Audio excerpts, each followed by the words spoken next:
Jako mi je drago što si pristala sudjelovati u ovom projektu. Dakle, želimo prikazati utjecaj ove pandemije na vas sportače. Iako sada već jesu malo popustile mjere, voljela bih da se vratimo ipak 2 mjeseca unazad. Odlukom Međunarodnog olimpijskog odbora, ali i Nacionalnog stožera civilne zaštite Republike Hrvatske, odgođene su i paraolimpijske igre za sljedeću godinu, ali i sva ostala sportska natjecanja, ali i treninzi. Pa me zanima, to je prvo pitanje, tvoj prvi osjećaj kada si doznala za takvu odluku. Znači, što se tiče prve odluke o netreniranju, to sam doživjela puno bolje nego odluku za otkazivanje paraolimpijskih igara. Pa mislila sam, suzdržat ćemo se par tjedana, to je ono najmanje što mi kao građani možemo napraviti za naš narod, zapravo za cijeli svijet na kraju krajeva. Ali kad su se odgodile paraolimpijske igre, onda je prvo par dana bilo, slušala sam puno izjava sportaša kao to je najbolja odluka u ovoj trenutnoj situaciji, neće biti nakon toga ozljeda. Ali nisam slušala svoje srce, nakon par dana je ono proradilo i milijun suza, milijun raspoloženja. Teško sam tada doživjela tu odluku jer sad se osjećam kao da fali jedan dio mene, kao da sam ja pazla i sad fali par kockica koje sad hoće li biti popunjene sljedeće godine ili neće, ali mi svi znamo da se mi sportaši samo za taj događaj spremamo, nije samo nego najvećim dijelom, ali samo za taj događaj pošto je stvarno najveći u našoj karijeri i ko da je moj identitet nekako izgubljen, neću otići tamo, neću pokazati ono što sam ja ulagala 4 godine, jer svaki put se sjetim meča protiv Koreje iz Rio de Janeiro, znači 4 godine, za paraolimpijskih, kad sam gubila 5. set i taj meč bio važan za osvajanje medalje. I ja sam rekla, Anđela, gubiš, ali ti si za ovo radila 4 godine. Sad je tvoja prilika da se ti pokažeš i da dokažeš da si stvarno radila.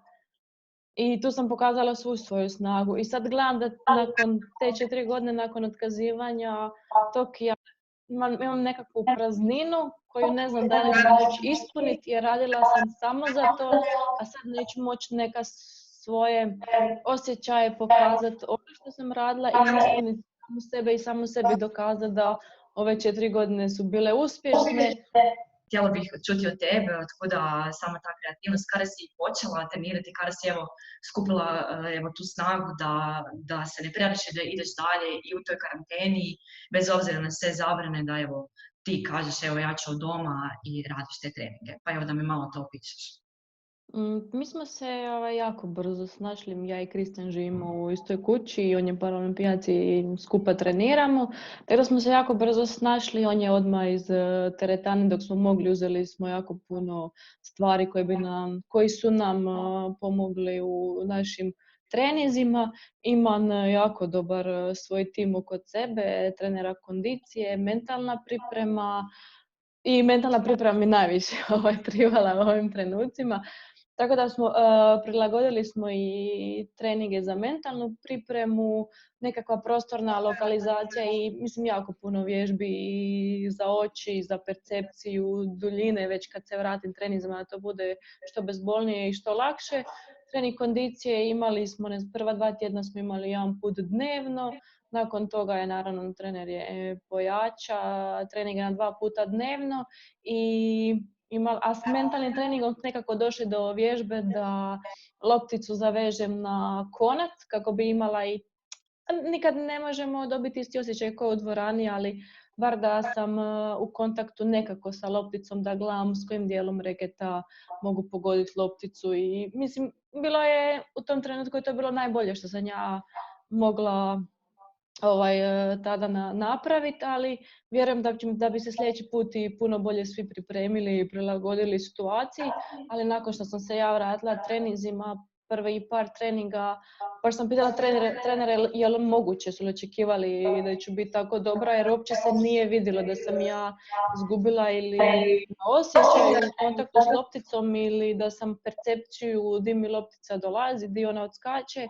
ili da sam kondicijski pala ili da sam malo lošija u ravnoteži. Znači nisam skoro baš ništa izgubila, a onda su me zezali da je to vjerojatno ovo nekakva želja nakon 30 dana što nisam trenirala.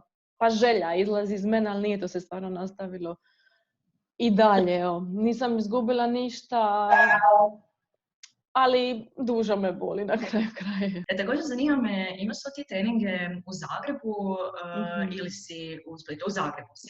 Evo zanima me vezano za Zagreb, također za sportaše na ovom području, ovaj strašan potres koji je pogodio Zagreb 22.3. Što se tiče sportskih objekata u kojima inače treniraš, imaš li mogućnost tamo da sada povratka, da li je oštećeno možda jedan objekt u kojem jesi? Evo, i ako je, kako se snalaziš? Nije, stvarno zgrada je ostala čitava kompletna, to je nova zgrada, to je zgrada Sportskog saveza grada Zagreba. Mi smo se mogli vratiti normalno. Čujemo tu i tamo tramvaj koji prolazi, mi smo na -1 u dvorani, ali stvarno nije strašno. Čujemo ga, osjetimo da je tramvaj, ali naravno nastavljamo normalno s treningom kako je treba. Posljedica ima. Ja sam, na primjer, prije tjedan dana otišla doma u Split i oni nisu osjetili nikakve potrese, ali ja sam legla u krevet i čula sam kamion i već sam gledala da li je to potres ili ne. Zapravo koliko je taj potres utjeca na nas i ostavio je nekakav trag i mali strah.